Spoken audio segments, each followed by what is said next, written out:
députés et sénateurs, vous avez un rôle à jouer pour aider à corriger les excès du passé. Vous les collègues des grands qui quittez les groupes armés, je vais le dire.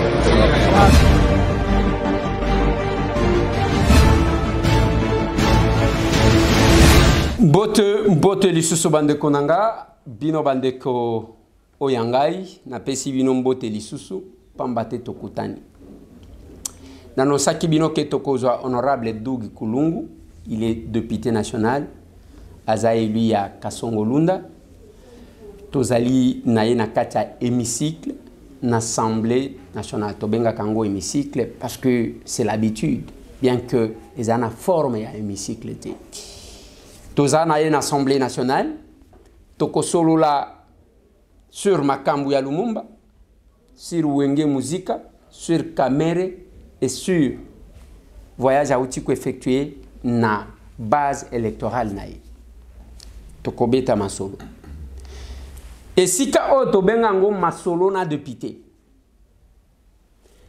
peuple a kosolola nanga ngana kosolola na peuple collègue mususu akosolola na peuple collègue mususu akosolola nanga. Voilà pourquoi tobenga ngoma solo na député honorable Doug Kulungu mbote mbote nde walizer boni Kulungu for Congo il va bien Kulungu for Congo ils ont continué ko sala misala na province na biso ya Congo mais aussi ndé na la fois passée to signé qui partenariat na Maman Denise Nyakero première dame si vous avez ça la niveau national vous avez supporté le projet de la bourse de Congolais et Congolaises donc il faut Congo ça bien ah bon comme loin déjà vous signez contrat na première dame tu signé qui ça fait je pense 3-4 mois ok na fondation bien na fondation plutôt fondation Denise Nyakero na fondation Kulungu for Congo ah d'accord les deux fondations voilà ça c'est bien ça vous signez bien la fondation Lumumba te fondation Lumumba jusque là tu as une chance à koyeba ba so salate ceux qui ezali na bi ko tout ceux qui existent mais ceux qui bablo ezali tous ceux qui ont bénéficié na ba congolais biso tous a opposé na yango te donc to lingi ko sala o eza bien pour na mboka na biso ko sala o eza bien pour na soutenir ba congolais to soutenir mboka na biso ka na politique te to soutenir ngo pe na bablo ko mususu to bien na ba mboka mi pa ya to monaka la fondation minene ils ont ça la minene ils ont ya ko IDP banina ba tout le monde en États-Unis surtout ceux qui malheur mo eko na monde au monde président américain bengi ba ancien président nyos na Maison Blanche atindi ba ngo bokelukela ngambongo boke singela ngambongo à travers la fondation pour na aider pays tel na aider pays tel bien na aider na kati États-Unis donc nyos ces qui ndeka pour na mboka na biso ke de liboso voilà makanisi to maele tozelaka yango wana Doug Kulungu drapeau na Congo est en berne tozole la Lumumba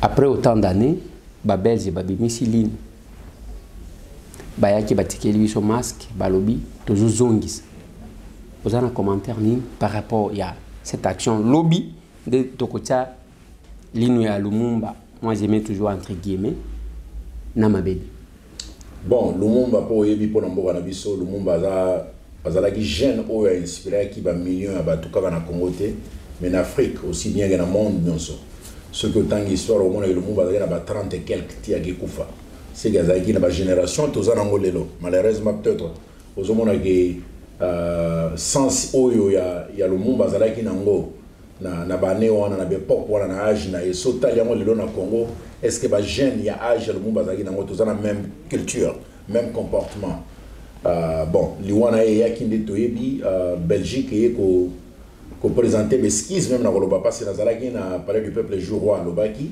ko présenter l'esquisse par rapport na ba façon oyo ba traiter ki ba congolais colonisation ko yiba ba blongo na biso te a présenter qui excuse te a regretter ki voilà to benga ngo regret on sous-attend peut-être na forme ya kokinde ko koma na suka wana bon peut-être na ko le voyer vous allez ouvertement vous pardonner biso na zo mega ko supposer bon dans sens na lo belaisa qui to connaître qui passé moko ya bien té na Belgique so botangi histoire ya Rob Baudouin abomaki ba congolais belé pour ba yiba blongo na biso malheureusement banzela pe ba train à Congo au mona mingi zo ke na matali boma pour faut bala ba bimisa ba minéraux na biso Lumumba famille nae son le famille nae biologique bana nae moi si nae balinga pe basala ba matanga ya papa na bango balela ye ndenge batnyos balela ba para na bango malheureusement bazwa droit wana jamais na vie na bango ti ko salama bazongi silinu bon na éviter ceux qui ba médecin ya biso bazwa ki pe temps ya komeka kotala linu wana réellement eza ya Lumumba ou bien eza ya Lumumba te wana na éviter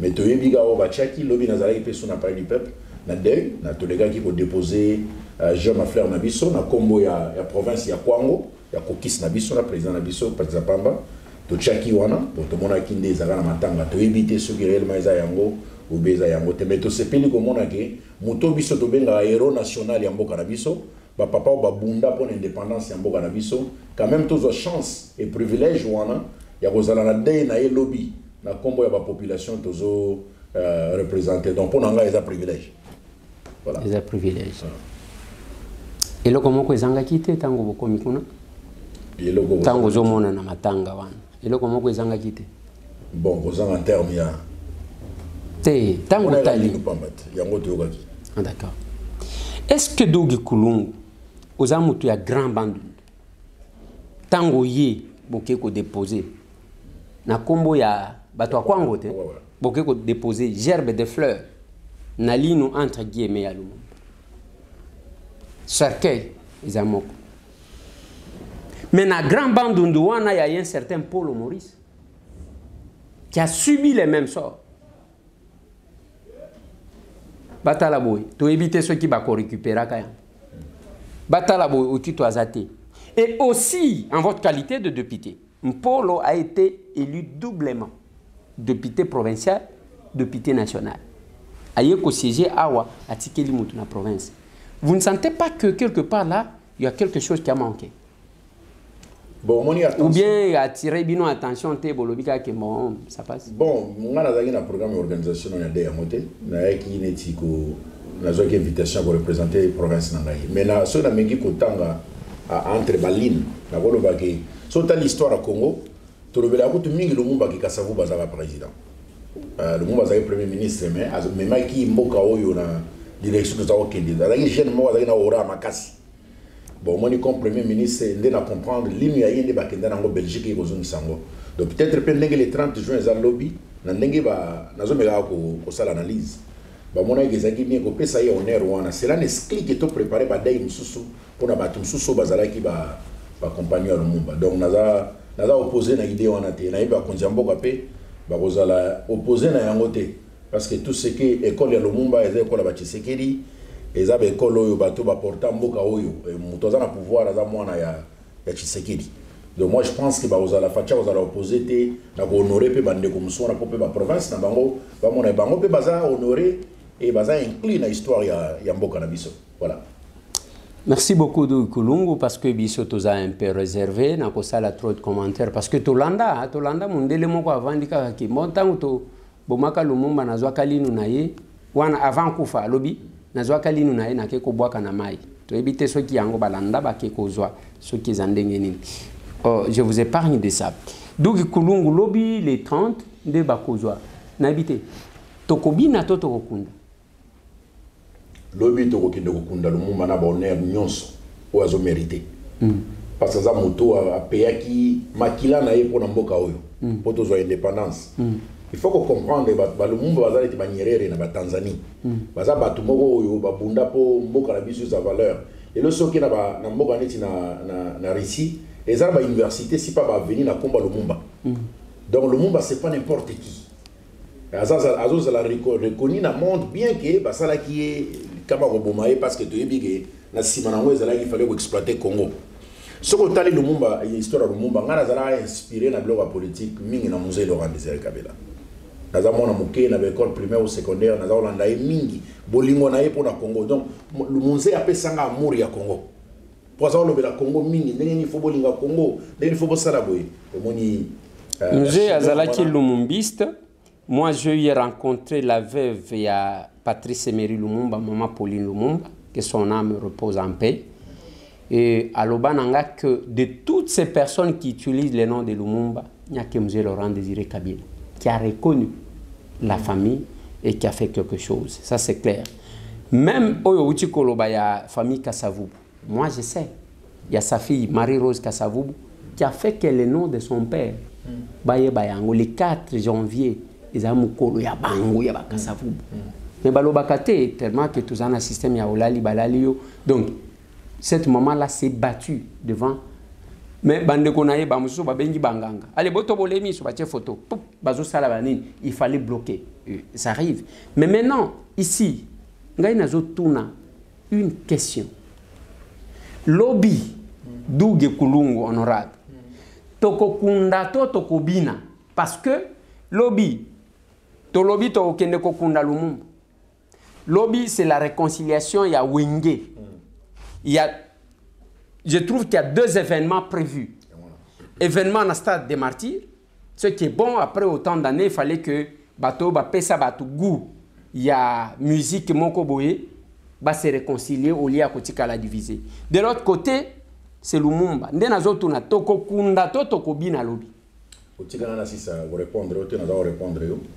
Donc on a que du fait que Lumumba aza na gloire ya mboka o apporta comme on porta pendant temps ebelé, il faut to kunda na bonheur ebelé lobi. To kundie, mais oui après ko kunda moto za na area ke mato zonga ba musuba mairie, ba musuba balier et concert ya Wenge ezali. Concert ya Wenge ezali lobi, ngai naza député, mais naza génération Wenge. Na koli na musique ya Wenge. Donc, si on a un cimetière, il y a Lumumba, on a aucun concert à Wenge, on a sali masumuta, on a connu Lumumba na bonheur na kepe na nini na stade, on a honoré culture na ngai. Parce que Wenge za culture na biso, toko boya ngote. Donc mboka ezaka politique te. Oyebi ke ba moment to traverser ya guerre na est ya Congo et Bitumba, l'époque où ba musée ba nini na ya rais, Wenge ndeza ko sangisa mboka. Maison mère na BCBG, wala za génération ya biso meso zongi kut na 4x4 et toujours pour la soubana mike et ça est ya komona jibe na wena na ba blaise bango tu ba yemba lobi. Donc nous on a payé na gloire toujours ya Lumumba pour y abunda pour na mboka oyo. So que indépendance c'est la tête de musique pe botamate. Mais le tobeta ba musique ya ba belge to bité to bina ndenge nini. Donc il faut to se préparer la culture na biso. Donc e conseil ko la respect à Lumumba te. Mais Balobi, Bakolo concert, il ne faut pas y avoir Bango Balobi. J'ai suivi JB, j'ai suivi Wera. Bango Bazolo que on va faire ça, toko récolter mbongo pour na mampinga na biso ni tete interdiction, il y a port, il y a ben 10 militaires. Donc ba tutu balinga balata. Boy. Oyo pe ba pékicité eza mais le col ba pékici, j'ai entendu Wera alobi Polo ya pembe, mouchoir pembe, pour la paix à l'est du pays. Si ko tozo bimne la, tozo yembe la, Lumumba, tozo yembe la paix. Ozo monate que vous y allez de manière dispersée. Non, mais ils ont analyse. Togo ça la même analyse. Chaque toza, bango baza ba kolo histoire, bango ba kolo événement. Nga naza kolo, naza membre wengete. Nazo ça la lecture nangai par rapport à l'événement toza dans lobby. Comment vous réconcilier entièrement la concert il y a toza dans lobby. Ce ba lobby que concert ezali pour que nous ayons un est. Les hommes sont bâtis. D'ailleurs, ils ont encouragé à sont bâtis. Ils sont bâtis pour moi et qui est dans l'est. L'occasion fait les larrons. Les gens concert, il y a pour passer la réconciliation. C'est bien sûr que SOS Makile Gangi pour assister. Tu vois, mais si vous avez un concert, le problème est qu'on donc pour nous faire il faut babeta. Il faut créer stratégie il faut créer prédication de pasteur Mokona et Otea. Tu as ma bonne. Il faut toujours donc imagination na biso faut la makasi. Dommage que Yomo Kakaolobia que le président américain a appelé les anciens présidents pour que bakende kolokambon. Voilà. Et ça ko kendeni na musique qui na prédication te. Non mais la musique des États-Unis basala biloko bazo sala basala ngo pe mutabeti concert bon batindi na projet tel. Tenazolo ba oyo on a parlement on a. Oui. Les Gauloises. Ataye moko vient bosso, grand danseur. Au monde danse la été na oya. Ozolanda. Kobina et lobby teke za masumu. Kobina et lobby teke mutoza responsable te. Le président américain babina Obama yemba la République, président des États-Unis, ayembi abini balongola na président te. Kaka na Congo tozana babilo soza président ko yemba te. So yembi na ndenge ni. Eza na sens te. Kozala mokonzi elongolo sens ya bomotote. Elongolo sens ya bomotote. Ba stress obele tozana ngo ba guerre ya est yo. Ba problème bele tozana ba kin ba embouteillage ba kinyo. Mabe za wa biso ba konzi ba kena stade ba zu bal ba beti.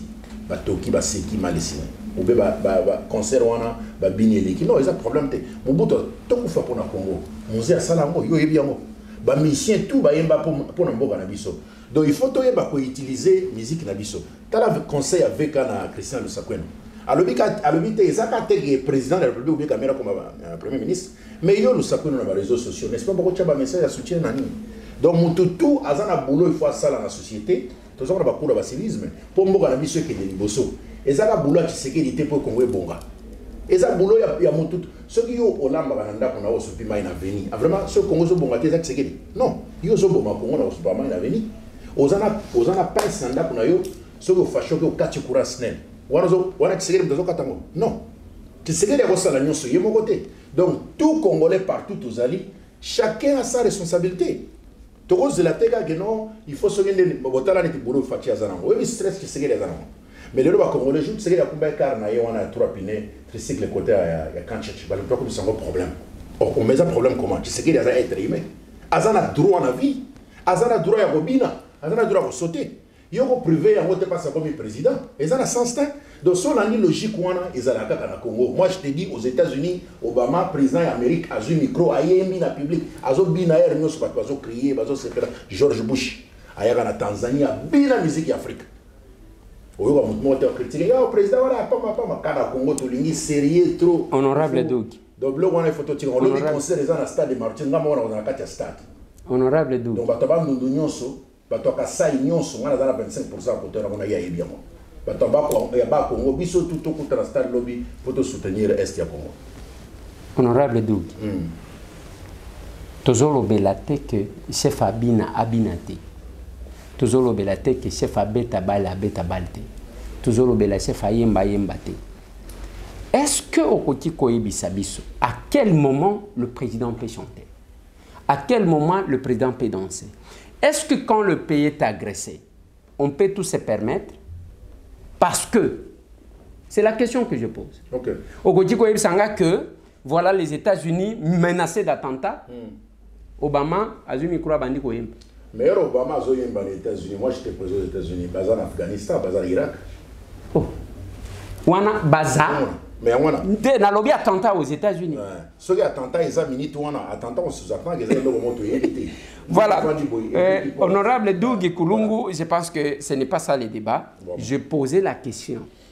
Lobi toko bina to toko kunda. Lobi toko kunda, na ba respect nyonso, après to esta to meli mai, to bini wenge. Très bien. C'est la réponse de l'élu de Kasongolunda, Doug Kulungu. L'honorable Doug Kulungu, vous revenez quand même de votre base électorale. Au Koïbisabiso, au Kendaki, vacances parlementaires, au Kendaki, en fait, au Kendaki en tant que politique, au Kendaki en tant que responsable à Kulungu for Congo. En tout cas, on a une casquette, nous sommes balais.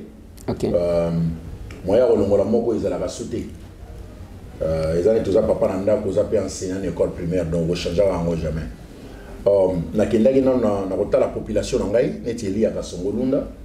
Solana bango na sala effort ya bozonga au moins une fois par année pour na koyeba ni neza ba désirata na bango poto yeba ko mimango na Kisasa place la Kozi bazali mais aussi ko pesa bango message ya soutien de lobi na armée na biso ya mboka na biso ba prière pour na mokonzi ya mboka pour na gouvernement na biso pour na bati opposition pour faut travailler ensemble pour mboka oyo bonga tout le monde est bon ça va Congo yemoko ezali chance pour na ngapena palper ba réalité pour na zoki ba appel ebelé ezo uta na territoire par rapport à la tracasserie militaire, il fallait que vous soyez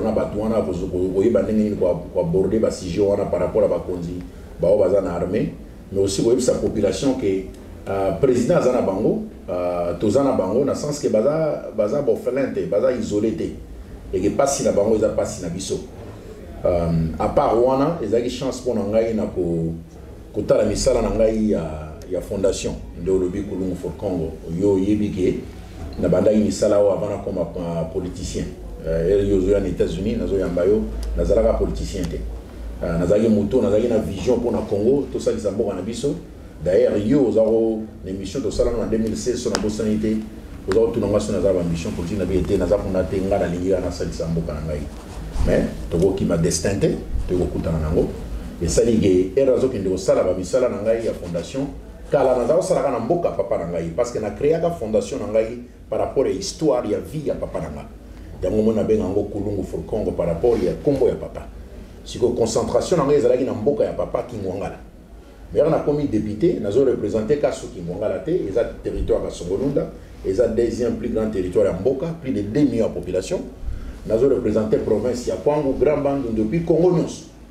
siko ba auto za sala misala na Kingwangala esala ke population ya ba mboka mususu ya ba localité mususu ya ba cité ya ba commune toujours na katina na territoire ba comment peut que se plaindre dans le sens que oza susu mutu ya mboka na binoté pour commis député on sous-attend que oza porter ba nini ba passe na biso pe na motema na yo pourquoi ne pas oya pe na au secours na biso de na bandaki kotala ba envisager ba projet de construction na Kingwangala pamba te siko toza na Tembo tozo sala maison communale nde na wuti ko voyager to kotaki na Mawanga eza na Maigo eza na nini na secteur ya Mawanga Maigo eza mboka 12 000 personnes na les gars kuna année passée pour la première fois na gekuta bato bazobota na ba conditions ya bien te et ça la passe eza mboka ya ndeko Fabien ko sonika na bisaka yo yo na nga d'ailleurs tozo engagement kenan to luka totala na Fabien sozo la ngai pour tout ça quelque chose centre de santé na mboka na ye Touro na zongi pour poser première pierre pour ça la maternité au centre de santé na mboka Maigo pour population en tout cas ils la passe na longo wana na Panzi na Panzi na secteur à Panzi na commune cité à Panzi baza pe na ba problème ebele Panzi oya docteur Mukwegete mais na Bandundu oui voilà je m'excuse na Kasongolunda na Kepuna année passée na bandaki na genda promettre un projet à mai tout ça là qui je m'excuse peu forage mais comme tout ça là qui ba forage manuel mai kauki eza profondeur makasité na le bela dossier forage et on a commis qu'on a posé un problème l'année passée que ça les biso marché toujours na les gars pour a posé première pierre toujours na construction marché na mboka Panzi na Kingwangala après na territoire Kaemba na place bengi Kulinji Kajiji eza na Kaemba ba votanga kuna te mais tozana ba lien makasi na bango parce que papa nga travailler wana kala et ça là qui peut lancer construction il y a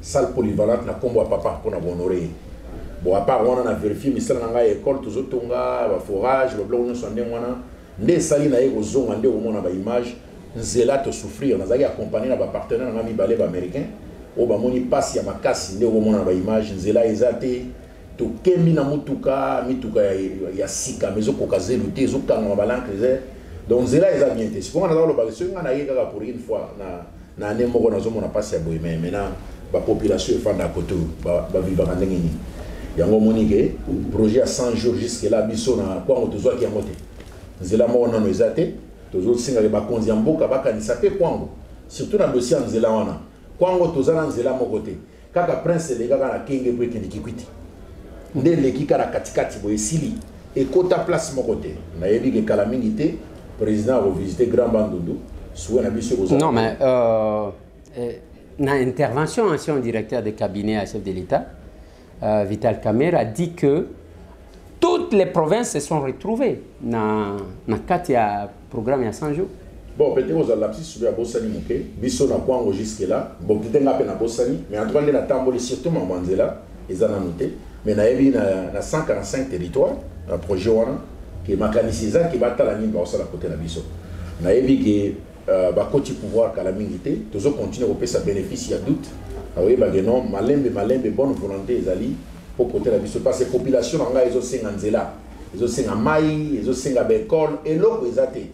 Na invité avant na Congo to kena te mes jours les ali to kende kenge te longola kenge mais même kenge yango courant de les rezate courant legi na bukanga lonzo mais na kenge komate kenge za mulili na 2018 na komi na kenge première fois na kenge na bi no fois na hôtel climatisé ezate sikonde na yogi komi mais na yeki wana to luki ba yepesa nga mama na ventilateur que mozito sombatika na hôtel wana ventilateur mena senga butuno sina tongo na jurim. Donc, on a un problème vraiment. Bien voilà au moins raison d'être dans Congo pour la population. Voilà. Les lots, parce que je pense que c'est plus les images qui vont parler à la place des Doug. Les lots, ce qui na rentrée parlementaire, bien sûr, que tous allez sous Nangonga et Belité, tous ont une session, parce que Basenga Kabiso, rapport parlementaire, il y a vacances parlementaires à chaque fin de, à chaque début à session. Biloko nino kocha mingi okutani nango kuna o esengeli que basala quelque chose. En tout cas, biso na kwango bien na grand bandundu. Au fait ba grand bandundu na beti kwango mais na zonga etine kikwiti déjà na kwilu. Kuna en tout cas problème nzela. Nzela ezate population ezo souffrir. So le mwana nzela na komla kiso ba photo mona ba école na bango, ba centre de santé na bango. Donc là les gens ne vivent pas mais ils vivotent. Il n'y a pas la vie. Non mais je crois avec Kalobi que batoni 15 000 écoles dans le programme il y a 100 jours. Oyo Mobutu a salati. Ndena koti kuna na monya ona noté. Kwa ngoza na pasi makasi. Donc ngana zo défier. Donc mai ezate, école ezate, nzela ezate, lotili ezate, kolia ezate, centre médical ezalité. Ezate. Toke kuta ba maman moko bakangi bango na Maïgo hôpital, il fallait pas foutre na bosani ba 5 000 francs 10 000 francs pour ba bima maternité. Ba mindele ko de ba foutela bango. Dans autres dans la maternité on a ba mbeto ba lali. Donc Congo na ono sto yoka ba minéré toza nango. Na no to yoka toza danger. Ba to ba ko vivre na ba condition on a te. Ya mo moni politique na ngai eza politique ya ba poloté. Politique na ngai na Kwango eza politique ya ba construction. Parce que population zo souffrir ngana ya na tuni position na mboko besoin na bino eza nini. So ba lobi na nga toza na besoin ya toilette, toke luka mboko to che toilette. Ya mo moni na zongi na Maïgo ba senga ki maternité to bandi yango. Toke na panzi ba sengi marché to bandi, toke na kulinji ba sengi salle polyvalente po ba lobi to bali sarape ba nawa. Toza na besoin de vivre, non, to ko sunga bino. Nyonso tozo sala po vision à chef de l'état et Kiliboso. Toza na ba élection en 2023, ngai na ko sala campagne à Fachina Kwango na Kasongolunda. Alors, tozo sala musala oyo po président na biso to gagner l'élection. Mais si quoi l'autre tozo senga ezake, surtout na premier ministre. Vraiment il faut autant les Kamba Kwango. Na yebi souvent so va visiter Kwango ezala Kenge. Kenge za Kwango te. Ils ont représenté même pas 1% de la population na biso. Donc Kenge ndeza wana ezaka place so ba lega ko ba kekipit na bana ni na kwilu. Mais na ko senga ba kota nzela mawanga mukeka. Ba kota ba mona ba condition ya vie banzela, ba kota na cité ya Songolunda pour wana za territoire na ngai. Au moins les 5 territoires ya Kwango eza par terre. Ezalaka makasi moma ya Mobutu pona diamant. Mais le lot et l'eau ils a sauté. Par là des forages, na wuti ko yamba mitu ko nanga yo mona na vidéo, 3 Land Cruiser au fondation Sombi po na sala ba projet ba forage. Et comme la semaine passée, na parlé avec un projet nanga ba forage na banda ya année passée, to za sala ba forage manuel. Mais tu réaliser que forage manuel to ko ke à 50 mètres de profondeur. So donc au-delà mai bozo pomper zo bimate ou bien après dans 5-6 mois mai kaoki. Si quoi il fallait que luga ko concevoir projet moko boye, on a luga ba fond poto sumba ba machine ya mundele. Neti na accompagner que na hyper na ebite so yebisusu na lukunga to ke ba sengi biso mai. Population no yo ba ko pesinga question à répondre on a ba sous promesse on a bien non. Il y aura un jour to somba ba machine, to sombi ba machine de Walezer. Ba machine 3 machines, moko ya 260 mètres mi balai à 130 130. Et ont commencé ça le 25 juillet. Et ils ont Chine.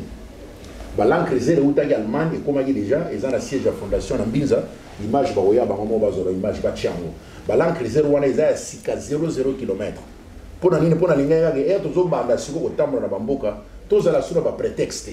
Ben général ba benga soute que non, mais tous ça la profondeur, tous zo kokate non, na lingi biloko nyonso ezala neti mundele ya sala na poto. Parce que population ya Kwango, population ya Congo bazana maïté. Bazana maïté donc tous ça l'effort toujours na idéologie ya pesa moninga sourire. Oh idéologie ya masananga kalonjazo. Tous ça la mona bolge non. To yeba ko pesa sourire na bandeko pe ya Kwango ezalaka na côté ndeko Eliezer te na terre jaune. Voilà, bien ba travailler sur le bazana terre jaune. Bon, toujours ceux qui s'émission mais na zoto na yo quelques questions. Yebsanga na la rango zo akawapi ya kosoma biloko nyonso to. Non, ngai na parlement non, parlement ezana mbongo pesa na ite yo bien. Ngai na ketanga na poto, na kenda na États-Unis na âge à 22 ans. Papa tinga na ketanga, na komi na Amérique na yeba ki anglais, mais na kenda na souci ya Congo ya makasi. De la isaki na za muto peza za ona na yebi na ba discours ya onze mémoriser na mutu na ngai. Ce qu'on a kenda na banga ki un jour ngape ifona na Congo na mega ko sunga. Ba histoire papa za obetela nga ko kola na bango na bamboka ba pasi et inspiranga mingi. Na ken États-Unis, na bandi ko créer sans autre banet ya lobbying ko lobela la Congo na université na ngai, ko lobela Congo na ba ville na ngai, ko voyager na ba Canada, ba mboke belé, na opesaka ba discours, ba camarade na tanga na ba na poto, na ba mindele na ba africain na ba congolais. Ba yebanga na portaka Congo trop parce que partout dans un élément, nous avons fait un discours sur Congo. Congo est la situation. On a créé un réseau à relation en Californie. On a aussi fait une prière depuis 2010, je pense, ou 2011. On a 40 personnes, 50, 70, on a prié pour le Congo. On a fait en 2014, 13 plutôt, on a décidé de la fondation. Pour la fondation, il fallait qu'on ait un réseau belé pour réussir. Dieu nous a fait grâce, il a créé un contact. Na est des États-Unis, na ouest des États-Unis, notamment New York, na DC et puis Los Angeles, na Fresno, Fresno. To créer une communauté et puis c'est une confiance. J'ai fait 17 ans aux États-Unis, na mboka wana zalaka wana. Donc ça li que na zo confiance ya ba mindele yo ya na dîner na ngai.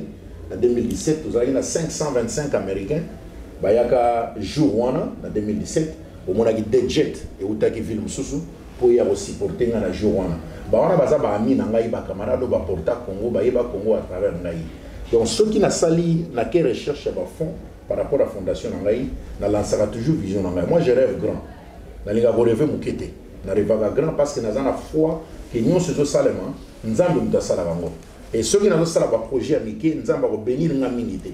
Mais ceux qui ont rêvé grand, na kuta ba défi, mais on a fait na nzamba ko tika ngate. Ya ngomoni fondation na ngai projet na zo do bano mai, c'est plus que 450 000 balles.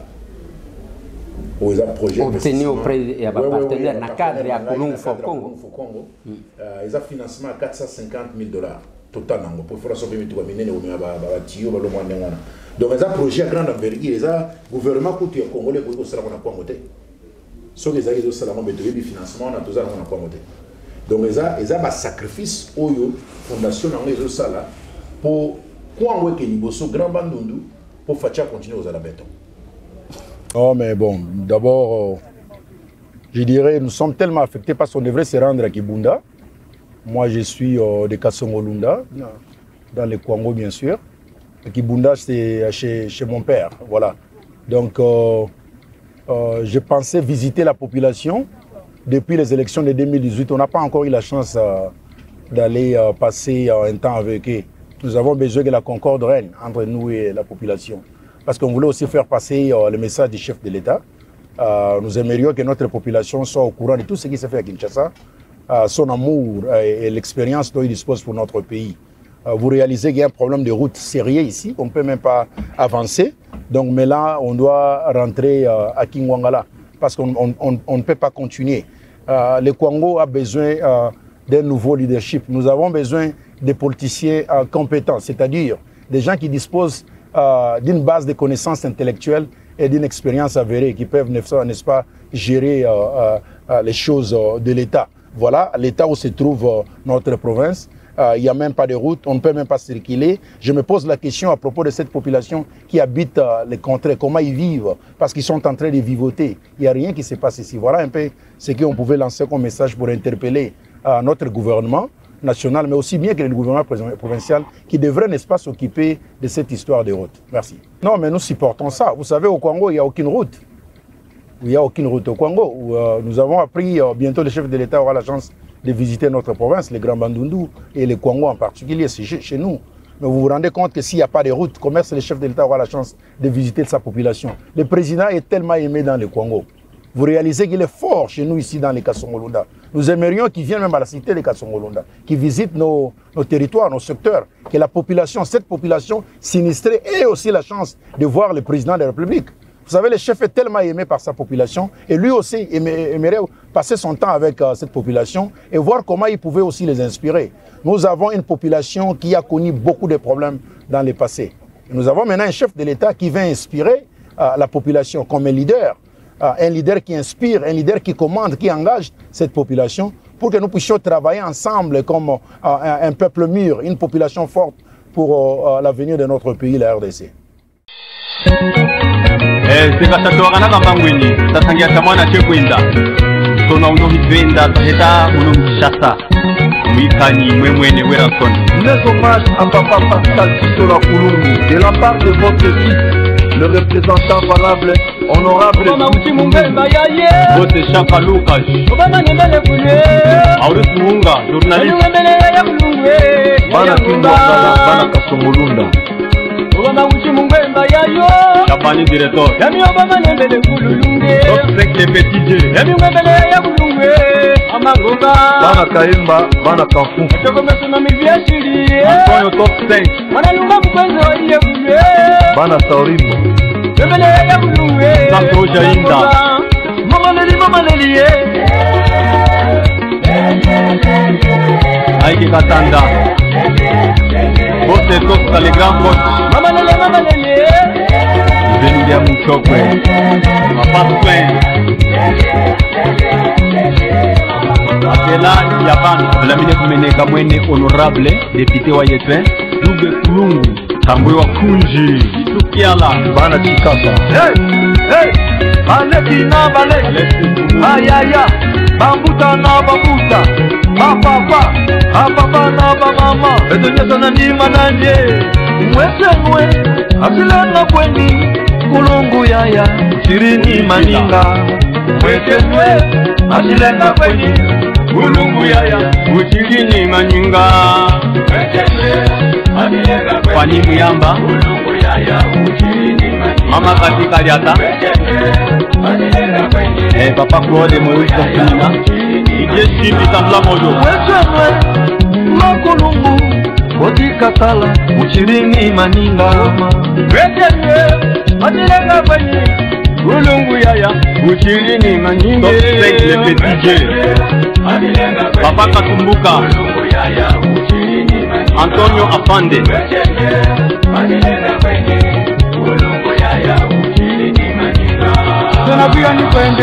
Le roi Sofo. Munga Mkajiji Mweunji. Wana ya Kulungwe. David Fungu. Manguta Mwele. Mwangala Mabele Mame. Muda na waga nawe. Mama Katimu Yamba. Mubomba na waga nawe. Maingrande. Mungu sakasonga runda. Ana Tembo. Umona ya Kulungwe. Mabadite. Munga yame. Mwisejele. Uera sone. Mungu toka nawe. Bose Matriye wa Tembo. Kulungu takumeneka kulia kwenda chakuluta tawiva nawa. Reimwa Chiyamva Hamikani Reimwa Chisenge. Moyo unju Tantumina.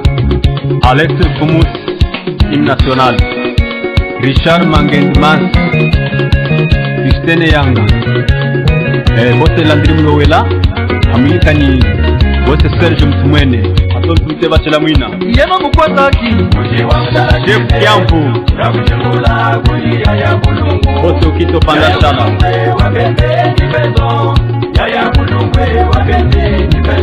Bana Mpanzi na Bana Sambwanseke. Yena Mubashiri. Bana Kikwati. Bukumese Kasemene.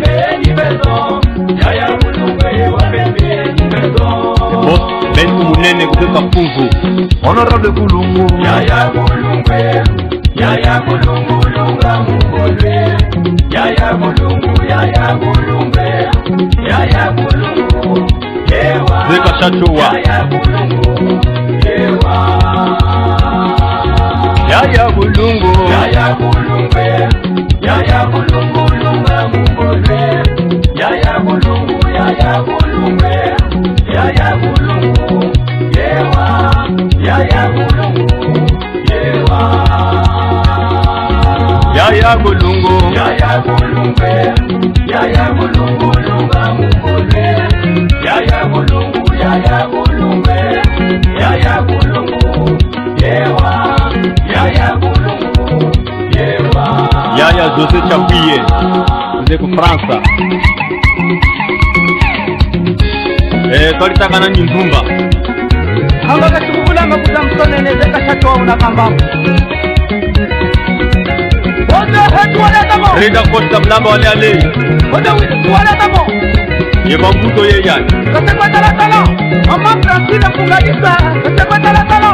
Mama Fani Mujamba. Solomona Nigos. Mama Melody Kesa. Solomona Nigos. Ha! Ha! Ha! Ha! Ha! Ha! Ha! Ha! Aye, maritate. Alex Wamba. l'artisan J existe. Malunga maritete mo. Ya kulungu maritete. Mana maribazula.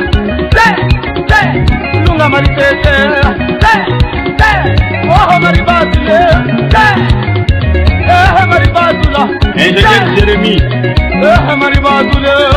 C'est comme la femme na yo. C'est l'ambio. C'est la mettre sangila. C'est l'ambio. Et lui solo. Oh na na wa ikalo. C'est là. Ça oui non. C'est là.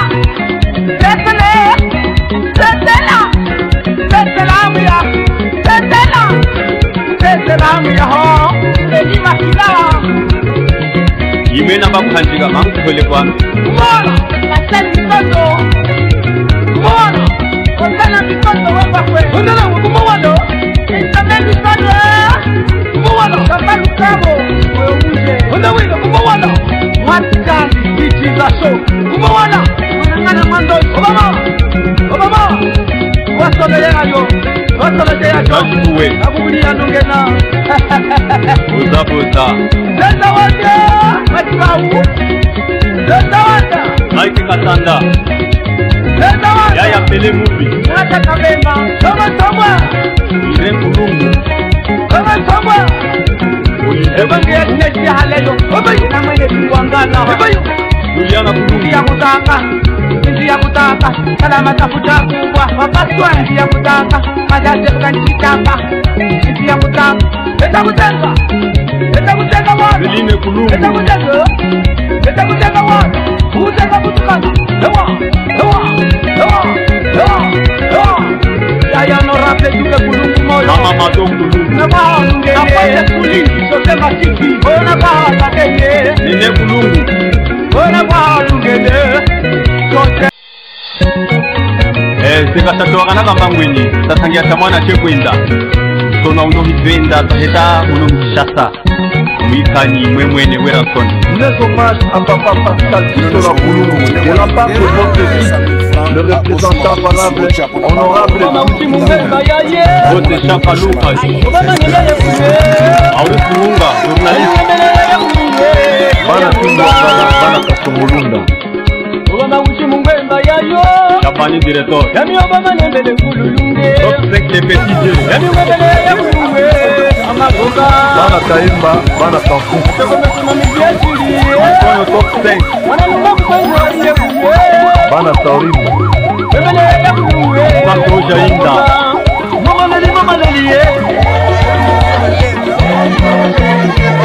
Mike Katanda. Vote top Telegram bot. Venulia Muchokwe. Papa Swen. Atela Yaban. Lamine Kumeneka Mwene honorable député wa Yetwen. Lube Kulungu. Tambwe wa Kunji. Itukiala. Bana Chikasa. Hey. Aleki na baleki. Ayaya. Bambuta na babuta. Papa na mama. Etonyeso na ndima nanje. Mwe. Asilena kweni. Kulungu yaya. Shirini maninga. Mwe. Asilena kweni. Kulungu yaya. Uchirini maninga. Kwani Muyamba. Mama katika liata. Papa Claude Moïse Kofinina. Ijeshi mitambla mojo. Mwe. Makulungu. Boti katala. Uchirini maninga. Matilenga kwenye Kulungu yaya. Uchirini maninga. Top 5 les petits jeux. Papa Katumbuka. Antonio Afande.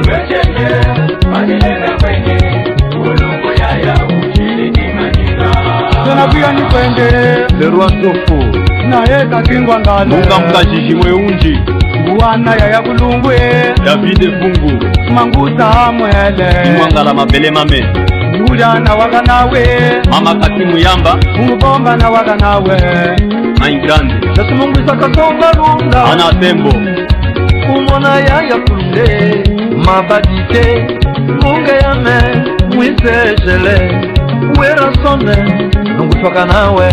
Bote Vatriye wa Tembo. Nata Kulungu Kuza kumeneka kulia kwenda chakuluta tawivanawa Reimwa chiyamva hamikani Reimwa chisenge moyo umstantumina Alex Fumus Hymne national Richard Mangendmas Christine Yanga Bote Landri Mlowela hamikani Bote Serge Mtumwene Atol Pute Bachela Mwina Yema Mukwataki Jeff Kiampu Bote Ukito Pandashana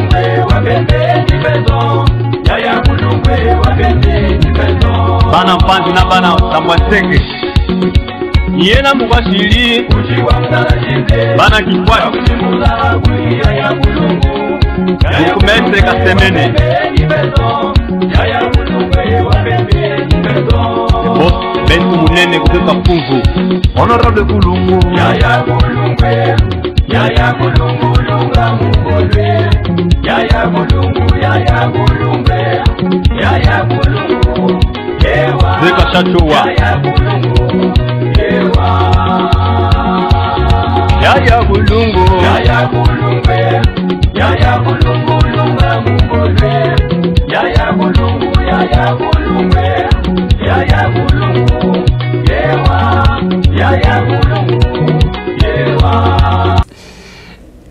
Donc, Kulungu, tu as ce qui est émission. Autant de caméras, ou petit message à Souka pour la transport. Vraiment, bande de Congolais, place Bozali, tous à Bomoko, le 30 juin. Bonne fête. Tomela, Tosepela, Tobina, toujours en contrôle. Les agents qui sont indépendants, c'est ça fait à mon répondre à mon Nabiso. Donc, à part que l'IA, comme Mélanie, c'est que ça là, tous un peu moins de temps pour réfléchir pour avenir à mon Nabiso. La mingi biso, ba Congolais, tout le monde a au Congo, ils ont président à Congo. Ils ont premier ministre, ils ont député. Donc, moi, les députés, ils ont belé à Congo, ils sont incapables de changer là. Mais ceux qui chaque Congolais place aux alliés, tout ça est fort. N'importe quoi dans le village nayo, pour chaque toilette, pour chaque salon de coiffure, Congo et Gobonga. Tout ça là, on va en Allemagne, en États-Unis. La population là, ça dit ça, on va tirer dans la boucle, on va milliards de dollars pour moquer les liboso. Vous allez makasi, tu prier pour un boka na biso, tu continues à prier pour un président na biso. Bible le dit que ceux qui n'est pas na yo, ezo que les liboso, yo peut que liboso n'est pas na yo que liboso. Donc aux allez en opposition, aux allez na côté à pouvoir, il faut que prier pour le président na biso pour réussir. Celui qui fait réussir, va Congolais va réussir. Celui qui fait échouer, Congolais non soit échouer. Moi je conçois son mal que vous allez Congolais avoir les échecs naïf. Parce que dans les États-Unis, va réfléchir à que ceux qui présents échoué, ils sont échoués. Donc tout ça est fort malgré la divergence na biso tout ça il y a des idées, na ba clivage politique na biso. Tout ça est fort au bon de la pona mboka na biso, nous va continuer ko bénir yango. Ba condoléances na famille Lumumba. Merci na ndenge papa na bino, noko na bino andima ko lutter pour mboka na biso. Tout ça vraiment reconnaissant. Merci. Merci beaucoup honorable. Merci. Merci Bandeko Balandi. J'aime quand Doug parle parce que c'est un monsieur courageux. Na comme en États-Unis, na fait sa témoignage naïe. Mais ceux qui ne diaspora, tous à la Kanamutunio, soit à l'effort. Dans l'émission que je venais de faire, je vous ai présenté Gladys Kazadi, une jeune dame de 28 ans. T'as la fierté n'engazosal. Voilà pourquoi nous allons soutenir fils une autre vision de la diaspora. Parce que tu excellent na makambo ya kofingana, ya koswana, et vous trouverez que buzoba wanande talamaka. Mingi koleka même biloko a sérieux. Je n'ai jamais compris ça. Les Lodouga zo sala befort wana zo sala. Asali fondation au nom de son père. J'ai toujours aussi salué Bandeko Obadera na fondation Kulungu for Congo. Parce que les Congolais n'ont pas la culture de s'accepter mutuellement. Mais je trouvais que le monsieur a fait adhérer Bandeko Bazakuna, Bamindele Bayaka, et aussi je comprends que Bazo Sale les confiance parce que la gestion ya Oyobape Sakaye et Zomonan. Au commandant Moutouabimisi projet, Azumon Onyo soit Liengu. Quand il y a Zolo Bawana, token de Kobina. Mais il y a Zobina, mais à Outika Songolo, à Outiko Salava Action. Yo, Kozonion, Sokeko Somba Champagne, c'est pas possible. Les lobby et Kozala les 30. Nous passons le temps avec les orphelins. Et tant qu'on a SOS Makile Gangi pour assister les déplacés de l'Est, je ne suis pas élu à Nord Kivu. Nous nous sommes dit on doit prendre aux gens de faire la politique et d'aimer sincèrement le Congo dans son entièreté. Je dois féliciter l'honorable Doug, avec espoir qu'il y a encore plus loin que ça. Mais je veux aussi tirer l'attention à bas dirigeants. Moussala Zosala, heureusement qu'il a une fondation. Na députation mon wizate. Ceux qui ont répondu à la députation, ceux qui ont été Katani Namuto. Mais ce n'est pas le travail d'un député. C'est l'exécutif.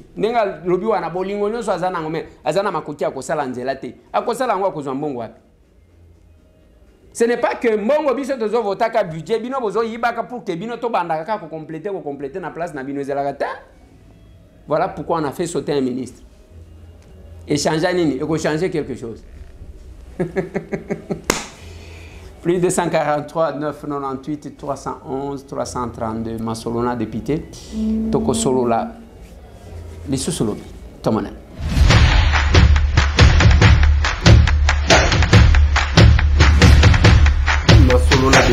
Honorables députés et sénateurs, vous avez un rôle à jouer pour aider à corriger les excès du passé. Vous les collègues des grands qui quittez les groupes armés, je vais le dire.